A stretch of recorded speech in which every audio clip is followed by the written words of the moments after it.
வணக்கம். பாலமுருகன். இந்தியாவை பிடித்திருக்கக்கூடிய சாபக்கேடுகளில் மிக மிக சிறப்பான சாபக்கேடு எதுன்னு கேட்டிங்கன்னா இந்த வரதட்சணை கொடுமை தான்.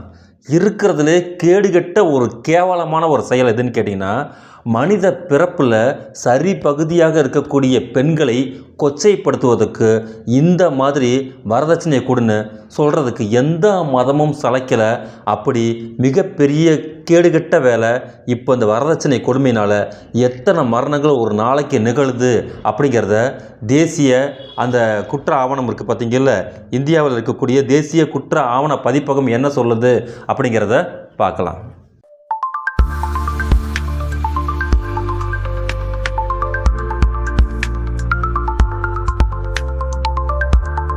இந்தியாவில் ஒரு நாளைக்கு சராசரியாக 18 வரதட்சணை மரணங்கள் நிகழ்வதாக தேசிய குற்ற ஆவண பணியகம் தெரிவிச்சிருக்கு. வரதட்சணை கொடுமை காரணமாக பெண்கள் வன்முறைக்கு ஆளாகி உயிரிழக்கக்கூடிய அவலத்தை தான் இந்த புள்ளி விவரங்கள் நமக்கு வெளிப்படுத்துது. ஆனால் கொஞ்சம் கூட அவனுங்க வெக்கமே படாமல் அப்படியே என்ன தடபுடல் கல்யாணம் அப்படியே ஹைலி தன்னுடைய கௌரவத்தை காப்பாற்றக்கூடிய இடமாக, தனது ஜாதியை நிலைநிறுத்தக்கூடிய இடமாக இந்த திருமணத்தை தான் அத்தனை பேருமே பயன்படுத்துகிறாங்க. ஆனால் அதுக்கு பின்னால் இருக்கக்கூடிய மிகப்பெரிய குரூரங்கள் ஆண்களுக்கு நிகழுதா பார்த்திங்கன்னா சுத்தமாகவே கிடையாது. அதனால் முழுமையாக பாதிக்கப்பட போகிறது இந்த பெண்கள் தான். அதோடைய முதல் அடிங்கிறது தான் வரதட்சணை. ரெண்டாவது, தேசிய குற்ற ஆவண பணியகத்தோடைய 2022ஆம் ஆண்டிற்கான அறிக்கையின்படி இந்தியாவில் 6516 வரதட்சணை மரணங்கள் நிகழ்ந்திருக்கு. இது அதே ஆண்டில் பதிவான பாலியல் வன்கொடுமை கொலைகளை விட 25 மடங்கு அதிகம். அதுவும் இது பதிவான வழக்கு தான். ஆனால் பதிவே ஆகாமல் சமரசம் செய்யப்பட்ட இந்த குற்றம் பெரிய குற்றம். இந்த குற்றத்தை வெளியவே தெரியாமல் சமரசம் செய்து கொண்ட எவ்வளவு கேசஸ் இருக்குது. பதிவுக்கு வந்தது தான் இது. இதில் 13,641 பெண்கள் வரதட்சணை கொடுமை வழக்குகளில் பாதிக்கப்பட்டவர்களாக பதிவு செய்யப்பட்டிருக்கிறாங்க. வரதட்சணை மரண வழக்குகளில் நீதி கிடைப்பதுங்கிறது இதைவிட கொடுமை இப்போது அரிதாக மாறிவிட்டது. 2022-23 ஆண்டின் இறுதியில் 60,577 வழக்குகளில் நீதிமன்றங்களில் நிலுவையில் இருந்துச்சு. அதே ஆண்டு விசாரணைக்கு எடுத்துக்கொள்ளப்பட்ட வழக்குகளுடைய எண்ணிக்கை எவ்வளோ தெரியுங்களா? 3,689. வெறும் 33% வழக்குகள் மட்டும்தான் தண்டனை வழங்கப்பட்டிருக்கு. 60,577 எங்கே, 3,689 எங்கே? அப்போது பதிவு செய்யக்கூடிய வழக்குகளில் ஃபுல்லாக அந்த தண்டனை பெற்றுக் கொடுக்கக்கூடிய அந்த வாய்ப்புகள் ஏன் தவற விடப்படுகிறது அப்படிங்கிறது ரொம்ப முக்கியமான விஷயம். புதிதாக விசாரணைக்கு வந்த 6,161 கேசஸில் 99 வழக்குகளில் மட்டும்தான் தண்டனை கிடக்கு. 6,161 வழக்குகள் பதிவு செய்யப்பட்டிருக்கு. வெறும் 99 வழக்கு மட்டும்தான் தண்டனை கிடச்சிருக்கு. இதன் மூலம் ஒரு ஆண்டில் தண்டனை கிடைப்பதற்கான வாய்ப்பு 2% விட கீழே இருக்குது. இது எவ்வளவு மோசமான சூழ்நிலை அப்படிங்கிறது நம்ம ஒவ்வொருத்தரும் உணர வேண்டிய இடத்துல தான் நம்ம இருக்கோம். இந்திய அரசியல் அமைப்பு சட்டத்தின் தந்தை டாக்டர் B.R. அம்பேத்கர் இருக்கார் பார்த்திங்கல்ல, வரதட்சணை முறையை பெண்கள் அடிமைப்படுத்தும் மற்றும் பொருளாதார ரீதியான சுரண்டும் கருவியாக கடுமையாக விமர்சித்ததன் மூலமாக தான் இந்த எச்சரிக்கை இன்னும் இந்தியாவில் வரதட்சணை தொடர்பான வன்முறைகள் தொடர்வதை காட்டுகிறது அப்படிங்கிறத பதிவு பண்ணியிருக்காரு. சமீப நொய்டாவில் வரதட்சணை கொடுமை காரணமாக ஒரு பொண்ணை தீயிட்டு எரிக்கப்பட்ட சம்பவம். கொடுமையான விஷயம். உயிரோட இந்த பிரச்சனை இன்னும் ஆழமாக வேரூன்றிருப்பதை வெளிச்சத்துக்கு கொண்டு வருது. 2004-2005ஆம் ஆண்டு நடத்தப்பட்ட இந்திய மனித வளர்ச்சி கணக்கெடுப்பில் திருமண செலவுகளில் மணமக்கள் குடும்பங்கள் மணமகன் குடும்பத்தை விட 1.5 மடங்கு அதிகமாக செலவிடப்படுவதாக கணக்கில் வந்திருக்கு. 2019-2021 ஆண்டு தேசிய குடும்ப நல கணக்கெடுப்பின்படி 18 வயசில் இருந்து 49 வயதுடைய திருமணமான பெண்களில் 29% அவங்க பெண்கள் உடல் அல்லது பாலியல் வன்முறைக்கு ஆளாகி உள்ளனர். இவர்களில் 3.3 விழுக்காடுகள் இருக்கக்கூடியவங்க கடுமையான தீக்காயங்கள் போன்ற கொடுமைகளை சந்தித்திருக்கின்றாங்க. இது என்ன நடக்குது இங்கே நாட்டில்? இவனுங்கள்லாம் கல்யாணம்ங்கிற பேரில் என்ன நடத்திக்கிட்டு இருக்கானுங்கிற பாதிக்கப்பட்ட பெண்கள் கடைசி நிமிடம் வரை சட்ட உதவியை நாடுவதில்லை என்பதையும் இந்த வழக்குகள் உறுதிப்படுத்துகின்றன.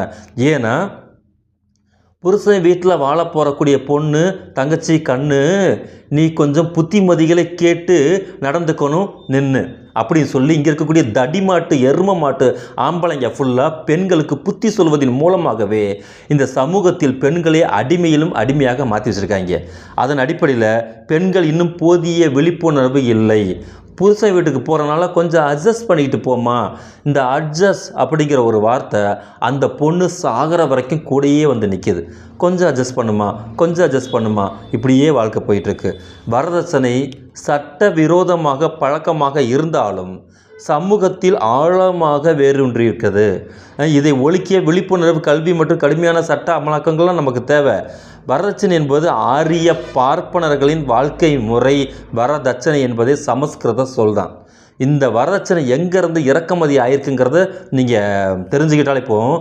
அக்னிஹோத்திரம் தத்தாச்சாரியார் இந்து மதம் எங்கே போகிறது அப்படிங்கிறத புத்தகத்தில் நக்கீரனில் தொடராக வந்த அந்த புக்கு மிக இந்தியாவில் நாமெல்லாம் சொன்னால் குய்யோ முய்யோன்னு சவுண்டு கொடுத்து கத்த ஆரம்பிச்சிருவாங்க. அக்னிஹோத்திரம் தத்தாச்சாரியார் அவர் பார்ப்பனர் தான். அவர் தான் இந்து மதத்துடைய யோக்கியதையை வண்டியை இதில் சந்தைக்கு ஏற்றிருக்கிறாரு.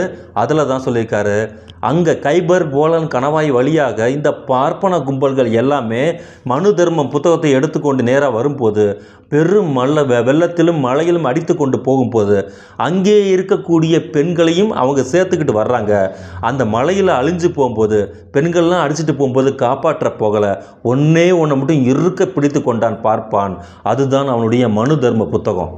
பொம்பளைங்க போனால் போகட்டும், பெண்கள் போனால் போகட்டும், குழந்தைகள் போனால் அடிச்சுக்கிட்டு போகட்டும், நாம் ஆற்றங்கரையோரத்தில் தான் நம்ம ட்ராவல் பண்ணிக்கிட்டு இருக்கோம்.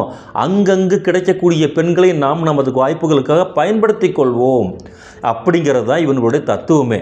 சதுர் வர்ணம் மயா சிருஷ்டம் அப்படிங்கிற ஜாதியின் அடிப்படையில் 4 கூறாக நானே பிரித்தேன்னு சொல்லக்கூடிய இந்த கிருஷ்ணன் சத்திரிய, சூத்திர, என்ன சொல்கிறது, பார்ப்பனர்கள், வைசியவர்கள் அப்படி இப்படின்னு சொல்லிட்டு கடைசியில் சூத்திரன்னு கொண்டு பஞ்சமன் காலுக்கு கீழே கொண்டுட்டு ஜாதியிலே அவர்ண ஜாதி, பெண்களுக்கு ஜாதியே கிடையாது.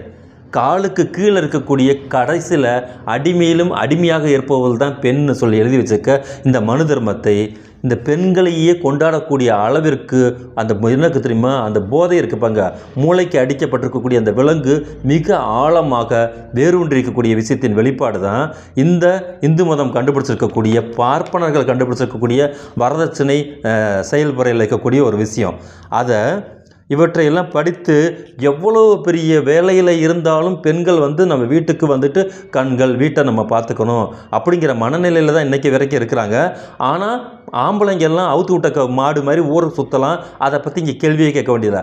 ஆனால் ஒரு பெண் சாயந்தரம் 6 மணிக்கு 5 மணிக்கு வந்துட்டாருன்னா வரலைன்னா என்ன ஏது இந்த காட்சியப்பு மிர்னால் காட்சியப்பு எழுதியிருக்கக்கூடிய ஒரு சினிமா ஒன்று வந்துச்சு, மேற்கு வங்காள படம் வந்துட்டு, ஒரு பொண்ணு வேலைக்கு போகிறா, அவள் வேலைக்கு போய் தான் அந்த குடும்பத்தையே ஃபுல்லாக காப்பாற்றுறா. ஒரே ஒரு நாள் அந்த பொண்ணு சாயந்தரம் வீட்டுக்கு வர வேண்டிய நேரத்தில் வராமல் போயிடுறா. அப்படியே அந்த குடும்பத்தில் இருக்கக்கூடிய அத்தனை பேர் பதறாங்க. அதுதான் படமே. அப்படியே ஓடி போய் எல்லா பக்கமும் தேடுன்னு தேடுறாங்க, போலீஸில் கம்ப்ளைண்ட் கொடுக்குறாங்க, கண்ட இடத்துல தேடுறாங்க. கடைசியில் அந்த பொண்ணு இப்போ கரெக்டாக 11:50 12 மணிக்கு வீட்டுக்கு பேக்கை மாட்டிக்கிட்டு வர்றா. அப்படி விரிந்த கண்களோட எல்லாம் அதிர்ச்சியில் உறைஞ்சு போய் நிற்கிறாங்க அந்த வீட்டில் இருக்கக்கூடிய ஆம்பளைங்க. இதோட படம் முடியுது. அவர்கிட்ட செய்தியாளர் கேட்குறாங்க, என்னங்க உங்களோட ஹீரோயின் சொல்லாமல் வீட்டுக்கு விட்டு சொல்லாமல் கொள்ளாமல் வெளியே போயிட்டு 12 மணிக்கு வர்றாங்க, அவங்க எங்கெங்கே போனாங்கன்னு கேட்கும்போது அதுக்கு மிர்னால் சென் சொல்கிறாரு, அதை அந்த பொண்ணுக்கிட்டே கேளுந்தார்.